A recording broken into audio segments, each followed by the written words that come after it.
அளவற்ற அருளாளனும் நிகரற்ற அன்புடையோனுமாகிய ஏக இறைவனின் திருப்பெயரால் தொடங்குகின்றேன். وَإِذْ قَالَ مُوسَىٰ لِقَوْمِهِ يَا قَوْمِ إِنَّكُمْ ظَلَمْتُمْ أَنفُسَكُمْ بِاتِّخَاذِكُمُ الْعِجْلَ فَتُوبُوا إِلَىٰ بَارِئِكُمْ فَاقْتُلُوا أَنفُسَكُمْ ذَلِكُمْ خَيْرٌ لَكُمْ عِندَ بَارِئِكُمْ فَتَابَ عَلَيْكُمْ إِنَّهُ هُوَ التَّوَّابُ الرَّحِيمُ.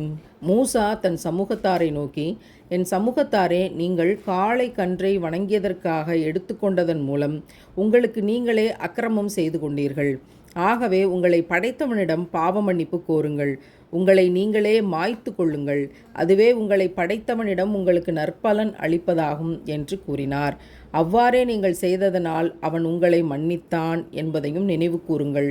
நிச்சயமாக அவன் தௌபாவை ஏற்று மன்னிப்பவனாகவும் பெரும் கருணையுடையவனாகவும் இருக்கிறான். மூசா நபி அவர்களை தூர்மலைக்கு அழைத்து 40 நாட்கள் நோன்பிருக்கச் சொல்லி அதன் பிறகு தௌராத் வேதத்தை இறைவன் இறக்கி தருகிறான். அந்த 40 நாட்கள் இடைவெளியில் மூசா நபியினுடைய சமூகமாக இருந்த மக்கள் காளை கன்றை ஒன்றை செய்து தங்கத்தால் செய்து அதை வணங்கி இணை வைத்தார்கள்.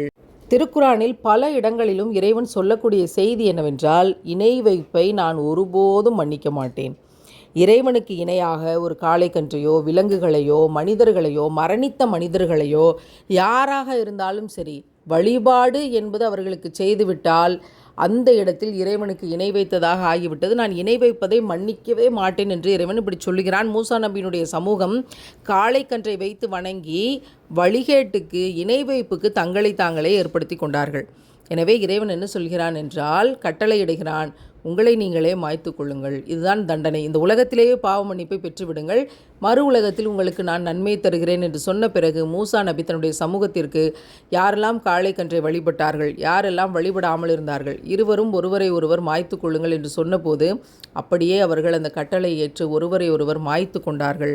மூசா நபி அவர்கள் கலங்கி போய் இறைவனிடம் தௌபா செய்து மிச்சமிருப்பவர்களை, கடைசியாக மிச்சமிருந்தவர்களை கொண்டு தௌராத் வேதத்தின் வழியாக நல்வழிப்படுத்தி கொண்டு வந்தார்கள் என்று இந்த வசனம் பேசுகிறது. என்றால் இன்றைக்கு வகை வகையாக எத்தனை இணை வைப்புகளை உலகத்தில் பார்க்கிறோம். முஸ்லிம்களாக இருந்து கொண்டு இறந்த மனிதர்களை வணங்கி கொண்டு பல பொருட்களை வணங்கி கொண்டு. அல்லாஹ் பாதுகாக்கட்டும். யா அல்லாஹ், இது போன்ற இணை வைப்புகளில் சுவடு கூட இல்லாமல் எங்கள் யாவரையும் நீ பாதுகாப்பாயாக.